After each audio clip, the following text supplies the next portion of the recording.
ಆತ್ಮೀಯ H16 news ಅರ್ಥಾತ್ ಹೇ ಸೀತಾರಾಮಗೆ ಸ್ವಾಗತ. ನಾನು ನಿಮ್ಮವ MI ಅಥವಾ ಮಲ್ಲಪ್ಪ ಜೋತಾವಾರ್. ಆದ್ಮೇಲೆ ಈಗ ತಾವು ದಿನ ಸುದ್ದಿಗಳನ್ನ ಅದರ ಜೊತೆಗೆ ವಿಶೇಷತೆಗಳನ್ನ ನೋಡ್ತಾ ಹೋಗಿ ವಿಶೇಷ ಈ ಮೊದಲನೇ ಸುದ್ದಿಯನ್ನು ನೋಡಿ.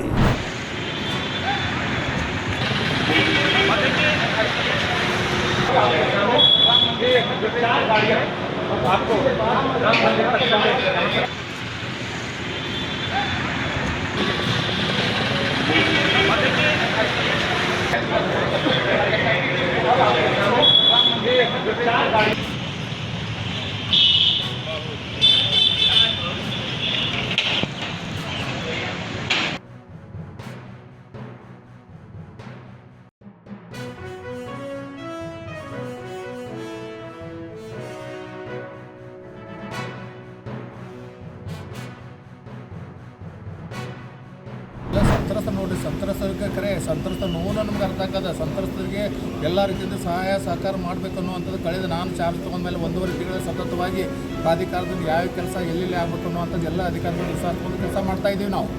ಆದರೆ ಇವತ್ತಿನ ದಿವಸ ಅವ್ರಿಗೆ ಆದಂಥ ನೋವು ಯಾರು ಬರಬೇಕಲ್ಲ, ಬಂದು ನಮ್ಗೆ ನ್ಯಾಯ ದೊರಕಿಸ್ಕೊಡ್ತೀವಿ ಅಂತ ಹೇಳಬೇಕಲ್ಲ. ಸಂತ್ರಸ್ತ ಆದ ನೋವು ಇವತ್ತು ಇದ್ದಂಥ ಇದು ಟೈಮು ನಾವು ಬೇರೆ ಓವರ್ ಟೈಮ್ ಮಾಡ್ಕೊಂಡು ಕೆಲಸ ಮಾಡಿಕೊಡ್ತೀವಿ, ಅವ್ರಿಗಿಲ್ಲ ಅಂತ ಹೇಳೋಂಗಿಲ್ಲ. ಈಗ ಆದಂಥ ಘಟನೆ ಬಗ್ಗೆ ಯಾರು ನೋಡೋರು?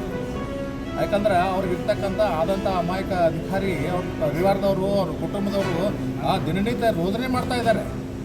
ಅವ್ರಿಗೆ ಯಾರು ರಕ್ಷಣೆ ಕೊಡೋರು ಹೇಳ್ರಿ? ಎಸ್ ಪಿ ಅವ್ರಿಗೆ ಕೊಟ್ಟಿದ್ದಾಯಿತು, DSP ಅವ್ರಿಗೆ ಮಾತಾಡೋದಾಯಿತು, ಅಂತರ ಠಾಣೆ PS ಆಗಿ ಮಾತಾಡೋದಾಯ್ತು. ಈಗ ಲಾಸ್ಟ್ ಬಂದು DC ಅವ್ರಿಗೆ ಭೇಟಿಯಾಗಿದೆ. ಸರ್, ಅವತ್ತು ಅವ್ರು ಒಬ್ಬರ ಮೇಲೆ ಕೊಟ್ಟರು ಮತ್ತು ಏಕವಚನದಲ್ಲಿ ಅಧಿಕಾರಿಗಳಿಗೂ ಬೈದಾರ ಅವ್ರ ಮೇಲೆ ಏನು ಏಕವಚನ ಬಂದಿದ್ದು ಅದು ವಿಷಯನೇ ಬೇರೆ. ಮತ್ತು ಇದು ಇದಂತ ಏನದಲ್ಲ, ಅಲ್ಲಿ ಈಗ ಅಕಸ್ಮಾತ್ ಬಸಪ್ಪ ದೊಡ್ಡಮನಿ ಅನ್ನೋವಂಥದ್ದು ಅವನು ಯಾವುದೇ ರೀತಿಯಿಂದ ಹಾಕಿಲ್ಲ. ನಾನು ನಾಳೆ ಪ್ರೆಸ್ ಮೀಟ್ ಮಾಡ್ತೀನಿ ಹೇಳೀನಿ. ನಾಳೆ ಪ್ರೆಸ್ ಮೀಟ್ನಾಗ ವಿವರವಾಗಿ ಡೀಟೇಲ್ಸ್ ಆಗಿ ನಿಮ್ಮೆಲ್ಲರೂ ಹಂತವಾಗಿ ಎಲ್ಲೆಲ್ಲಿ ಏನೇನಾಗಿತ್ತು ಅನ್ನೋ ಘಟನೆ ವಿವರಣೆ ಮಾಡ್ತೀನಿ. ಅಭಿಷೇಕ ನಿರಪರಾಧಿ ಅಧಿಕಾರಿಗೆ ಒಂದು ಅಕಸ್ಮಾತ್ ಚಪ್ಪಲಿ ಬಂದಿದ್ದಂಥ ಸಾಕ್ಷಿ ಇಷ್ಟು ಮಂದಿ ಬಂದು ಹೇಳಿಕೆಗಳನ್ನ ಕೊಟ್ಟಾಗೂ ಸಹ ನೀವು ಅರೆಸ್ಟ್ ಮಾಡಲಿಲ್ಲಲ್ಲ. ಅಂದರೆ ನಮಗೆ ಮುಂದೆ ನಿಮ್ಮದು ಶಾಸಕರು ನಿಮ್ಮವರು, ನೀವು ಕೂಡ ಕಾಂಗ್ರೆಸ್ ದುಡಿದ್ರು, BTD ಅಧ್ಯಕ್ಷರು. ಅದೇ ನೋವುದಿಂದನೇ ಹೇಳಕತ್ತೀವಿ ಹೊರತು ನಾವು ಈಗ ನಮಗೆ ನ್ಯಾಯ ಸಿಗಬೇಕು. ನಮ್ಮ ಅಧಿಕಾರ, ನಮ್ಮ ಸರ್ಕಾರ, ನಮ್ಮ ಶಾಸಕರು, ನಮ್ಮ BTD ಅಧ್ಯಕ್ಷರು, ನಮ್ಮ ಅಧಿಕಾರಿಗಳು ಎಲ್ಲರೂ ಒಂದೇ ಇದ್ದಾಗೂ ಸಹ ನಮ್ಗೆ ಇದಕ್ಕೆ ಸಿಕ್ಕಿಲ್ಲಲ್ಲ ಅನ್ನುವಂಥ ನೋವಿನಿಂದ ಯಾರು ಸರ್ ಆಗೋದು? ವ್ಯವಸ್ಥೆ. ಯಾವ ವ್ಯವಸ್ಥೆ? ಸರ್ಕಾರದ ವ್ಯವಸ್ಥೆ, ಆಡಳಿತ ವ್ಯವಸ್ಥೆ. ಯಾರು ಅಲ್ಲಿ ಇರ್ತಾರೆ ಆ ಸಿಬ್ಬಂದಿ ಮತ್ತು ಅವ್ರು ಇರ್ತಕ್ಕಂಥ ವಿಭಾಗದ ಮತ್ತು ಆ ಇಲಾಖೆದು ಇದು ವ್ಯವಸ್ಥೆ ಅಂತ ನಾವು ಹೇಳ್ತೀವಿ. ವ್ಯವಸ್ಥೆ ಬರೀ ಶಬ್ದ ಉಪಯೋಗಿಸಿದ ಸರಿ ಕಾಣೋದಿಲ್ಲ, ಯಾಕಂದ್ರೆ ಹೈಯರ್ ಆಫೀಸರ್ ಸರ್ಕಾರ ಸರಿ ಆಗೋದಿಲ್ಲ. ಸರ್, ದೂರ ಕೊಡೋದು ಪೂಜಾರಿ ಏನಾಗ್ಯಾವ್ರಿ ಮರಿಗಳಿಗೆ? ನೀವೇನು ಹೋಗಿದ್ರಿ? ಕುರಿ ಮೇಯಿಸ್ಕೊತ ಇವು ದೊಡ್ಡ ಹಾಕಿ ಹೋಗಿದ್ರಿ? ಒಳಗೆ ಹೋಗ್ಯಾದ್ರಿ ಕುರಿ? ಒಡ್ಡಾಗ ಆಯ್ತು ಹೋಗ್ಬಿಟ್ಟದ ಕುರಿ. ಎಷ್ಟು ಮರಿ ಕಡ್ದದ್ರಿ? ಎಷ್ಟು ಮರಿ ಕಡ್ದದ್ರಿ?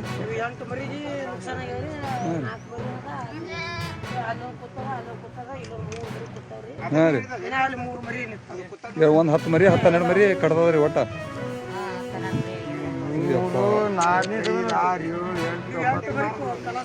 ಹಾಂ ರೀ, 15 ಮರಿ ಕಡ್ದದ್ರಿ.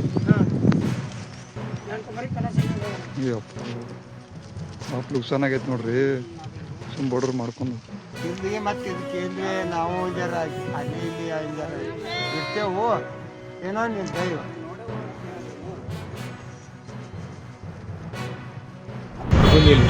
ಸಾಕಷ್ಟು ಜನ ಕೆಲವೊಂದು ಮುಸ್ಲಿಂ ಸಂಪ್ರದಾಯ ಗೊತ್ತಿರ್ತೈತಿ.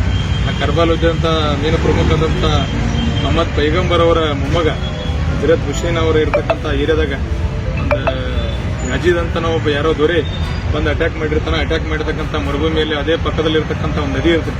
ಆ ನದಿಯಲ್ಲಿ ಕರೆದ್ರು ಕೂಡ ಅವ್ರನ್ನ ಇಕ್ಕಟ್ಟಾಗಿ ಒಂದೇ ಕಡೆ ದಿಗ್ಬಂಧನ ಹಾಕಿ ಕೂಡಿಸಿಬಿಡ್ತಾರೆ. ಸುಮಾರು 10 ದಿವಸಗಳಿಂದ ನಡೀತಿರ್ತದೆ.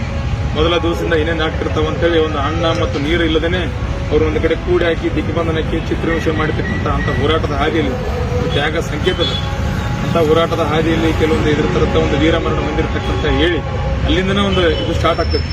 ಅಲ್ಲಿ ವೀರಮರಣ ಹೊಂದಿರತಕ್ಕಂಥ ಹುಸೇನ್ ಮತ್ತು ಅಜೀದ್ ಅಂತವ್ರ ಅವ್ರ ಹೆಸರು ಮ್ಯಾಗ ಈ ಡೋಲಿ ಪಂಜಗಳೆಲ್ಲ ಮಾಡ್ತಿರ್ತಾರಲ್ಲ, ಅವ್ರದ್ದೊಂಥರ ಇದನ್ನ ಇದಿರ್ತಾರ. ಅದೇ ನಂಬಿಕೆ ಅಂತ ನಾನು ತಿಳಿದುಕೊಂಡ ಇತಿಹಾಸ. ನಮಗೆ ಅದೇನು ಗೊತ್ತಿರ್ಬೋದು ಗೊತ್ತಿಲ್ಲ, ಬಟ್ ಅದೇ ಮುಂದೆ ಬರ್ತಕ್ಕಂಥ ಒಂದು ಹಂಗೆ ಹೋದಂಗೆಲ್ಲ ಇತಿಹಾಸದ ಪಾಠವಾಗಿ ನಮ್ಮ ಉತ್ತರ ಕರ್ನಾಟಕ ವಿಶೇಷವಾದಂಥ ಮುಸ್ಲಿಂ ಮತ್ತು ಹಿಂದೂ ಧರ್ಮಗಳ ಸಂಕೇತ ಭಾವೈಕ್ಯದ ಸಂಕೇತಗಳನ್ನ ಕೂಡಿ ಈಗ ತಾವೆಲ್ಲ ಹೇಳಿದಂಗೆ ಏನಿದೆ ನಮ್ಮ ಮೊಹರಂ ಏನೈತಲ್ಲ ಇದು ಮೊಹರಂ ಅನ್ಕಿಂತ ಜಾಸ್ತಿ ಹಿಂದೂಗಳ ಹಬ್ಬ ಅಂತಾನೆ ಜಾಸ್ತಿ ಕರೀತಾರೆ. ಈ ನಮ್ಮ ಊರಾಗ ಎಕ್ಸಾಂಪಲ್ ನಮ್ಮ ಊರಾಗ ಒಂದು ಯಾವುದೋ ಮುಸ್ಲಿಂ ಕುಟುಂಬನೂ ಇರಲಿಲ್ಲ.